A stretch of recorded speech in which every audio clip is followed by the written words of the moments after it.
म्हणजे दुसऱ्या एकच काम असते की नाही महिनाभर ड्युटी करणे आणि महिन्याचा पगार एका तारखेला घरामध्ये येऊन काय करतात त्यामध्ये केला.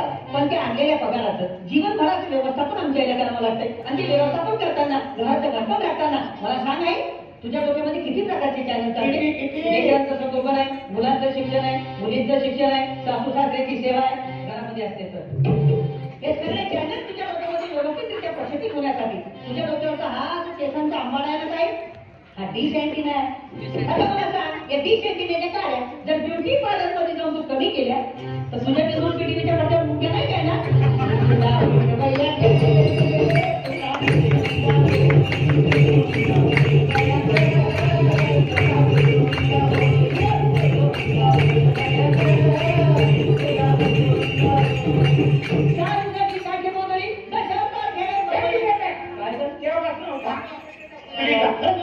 पोतळीचा वास येते. अरे भाऊ ही पोतळी नाही, अरे ही पृथ्वी आहे. हे रंगीत रंगीत तुकडे येत नाही, अनेक प्रकारचे देश आहेत पण ही पृथ्वी आहे.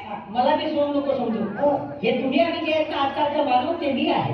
आणि तुमच्या प्रत्येकाच्या घरामध्ये ज्या लेकरांनी जन्म घेतला ते उद्याच भविष्य हे आहे. अरे बाबा माणसाला सुरक्षित ठेवण्यासाठी पृथ्वीवर पूर्वीचे काही डोंगर होते, नद्या होत्या, पशु होते, पक्षी होते, प्राणी होते. पण माणसानं स्वतःच्या सुखासाठी या पृथ्वीला सगळं बर्बाद करून टाकले. ती बर्बादी म्हणजेच माणसाची बर्बादी आहे. म्हणून तुला सांगतोय आज तुझे काय कमवतोय ना ते याच्यासाठीच नाही बाबा. याला चांगलं राहायला घर मिळावं, याला चांगलं सुख मिळावं त्याच्यासाठीच ना. पण उद्या मला सांग तुझ्या स्वतःच्या आतोताईपणामुळे जर या लेकराला उद्या शुद्ध हवा नाही मिळाली, शुद्ध पाणी नाही मिळालं, श्वास घ्यायला एक सुद्धा हवेचा कण नाही मिळाला, मला सांग वारशामध्ये तुला काय देणार.